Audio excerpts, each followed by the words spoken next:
Kim Chiu, naging emosyonal sa kanyang ika-34th birthday celebration.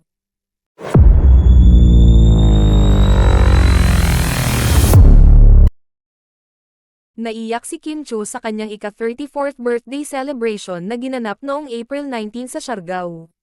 Sa nasabing party, namataan si Kim na nalalayan papunta sa harapan ng pagtitipon. Mapapansin na napaiyak ito habang naglalakad at kinakantahan ng happy birthday. Ang kanyang pag-iyak ay masasabing tears of joy dahil halos naroon lahat ang mga malalapit niyang kaibigan sa showbiz. May parte naman sa video na naging kwela sina Kim at Angelica tulad ng lagi nilang nakagawian. Pinuri naman ng mga netizens si Angelica dahil sa suportang ibinibigay nito sa kaibigan. Samantala, isang post din ang ibinahagi ni Kim sa kanyang IG account.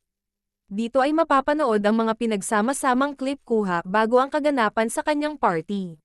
Nagpasalamat siya sa kanyang assistant na tagagawa ng kanyang mga reels dahil nakaka-capture umano nito ang mga special moments sa kanyang buhay kabilang na ang araw na ito na kanyang ika-34th birthday.